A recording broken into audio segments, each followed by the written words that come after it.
morning, or depending on when you're watching this, good afternoon, good evening, or good night. My name's Ross, and as always told, out of Voice of Radio. So today, we need to take a look at Barraskewda. Now, Barraskewda has actually gone and been banned. Now, the lovely Chip Ritchie at Trainer Chip on Twitter did tweet about this a couple of days ago, and the lovely Matthew Arrive explained. We'll get there in a second. But since this happened, I have had like a few dozen people get in touch with me going, Wassy, why is Barraskewda banned on PTCGO? And I've had enough people asking me that I thought it was actually worth, well, you know, having a little bit of a chat about it. Now, what we're going to do is we're going to have a very quick explanation as to why, and it will be kind of quick. And then we're going to talk about what would happen if it wasn't banned, given what done, gone, and happened. Now, the reason, as Matthew Arrived, the lovely Immunity on Twitter explained, they accidentally changed the base damage of one of its attacks. So, Spiral Jet should be 1 water energy, 130 damage, but only if you discard 2 water energy from your hand. But it accidentally got defaulted to 260 damage. And it is, in a very literal sense of the word, broken. That is not what the attack is supposed to do. That is not the intent of the attack. That is not the way the attack was written. Something's gone wrong in the code of PTCGO, which has actually gone and made this card not work as it actually should. Which is weird. But what if this was what Barraskewda actually did? For anyone that's wondering, this will be a very temporary ban. At some point in the near future, when the next update rolls out, they'll go into the code, they'll fix it. I don't actually know how any of this works. Going into the code might be a dumb thing to say, but at some point, somehow they will fix it. They will make sure this doesn't happen again. And unfortunately, we will never get to play with Barraskewda doing double damage. But the thing that really got me thinking here is, well, hang on a second. If Barraskewda did do double damage, how good would it be?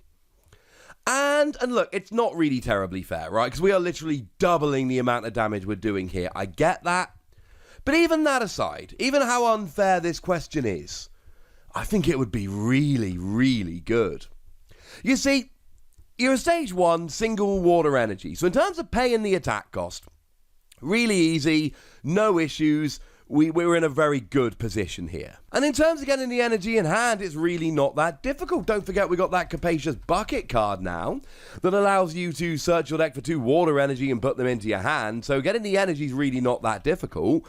Energy retrieval is still a thing. Lets you pick up 2 basic energy from your discard pile, put them into your hand. And okay, it only gets you 1, but Training Court will get you an energy, so you only need 1 more.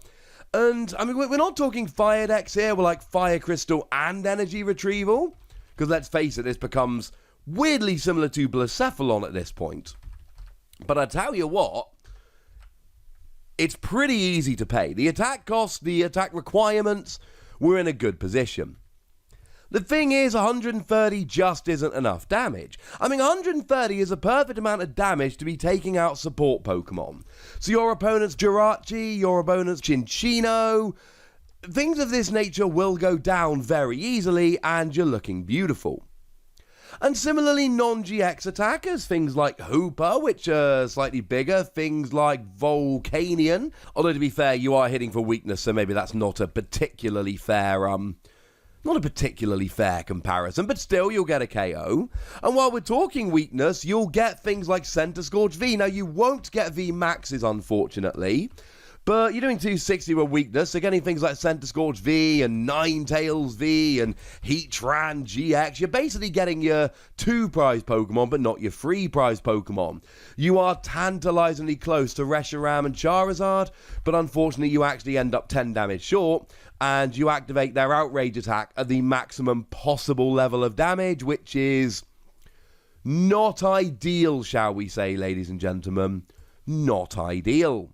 So, okay, you're looking pretty good, but you're basically talking single prize Pokemon, support Pokemon, and things you're hitting for weakness that aren't VMAXs and tag teams. But if we were to raise this up to 260, that would be a game changer, an absolute game changer. I mean, now your Center Scorch V Max with weakness, I mean, you'd be hitting for 520, which would just about do it. Doesn't matter if they actually got all 4 heat fire energy. Remember, that's the energy that gives an extra 20 HP to the fire Pokemon it's attached to. They're going to have all 4 heat fire energy, and you will still get a one-hit KO on them, so ha ha ha ha ha. And it's not just hitting for weakness anymore. It means that something like a Zacian.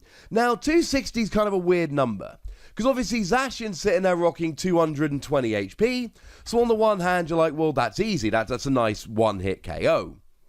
The issue is that they're often going to be using metal goggles, which will mean that they've got an effective HP of 250 because they reduce damage done by 30. But again, you're hitting 260, so you're good to go. The issue is, if they use Lucario and Melmetal, which they often will, then all of a sudden you're actually falling short. The damage you're doing is reduced by 60, so now instead of hitting 260, you hit 200, and even if you were to try and say add a Vitality Band, you would still be 10 damage short, and that would be a little bit sad.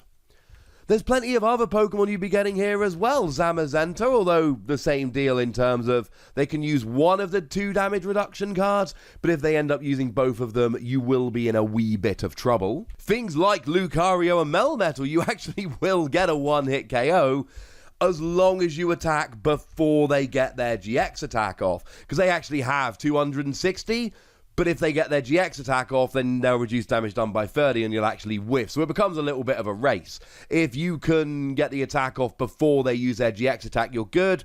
But remember, they can go second and just use this on the first turn of the game for a single energy. So the chance of you doing so would actually be rather slim, unfortunately. You'd be getting Eternatus, but you wouldn't be getting Eternatus V Max, which is a little bit sad. The worst numbers here would be things like your tag team GXs. Things like Mewtwo and Mew, you would be just a tiny bit short. You would actually be hitting 260, you'd want to be hitting 270. But it's a situation where Vitality Band would come in beautifully. Although it's worth pointing out that with Vitality Band, you'd be hitting 270, and then actually ADP would be 10 damage away from a KO from you. Although, honestly, right, if you're hitting that much for a single energy on a single prize Pokemon, it would genuinely be worth playing Galarian Zigzagoon, and then either Galarian Zigzagoon with another Zigzagoon, or a Scoop Up Net, or a Vitality Band, and all of a sudden you're getting a one-hit KO on them. And essentially, this is why it had to be banned. I mean, don't get me wrong, right? It was banned because it was a genuine, actual, in a very literal sense of the word, a mistake. They done us silly.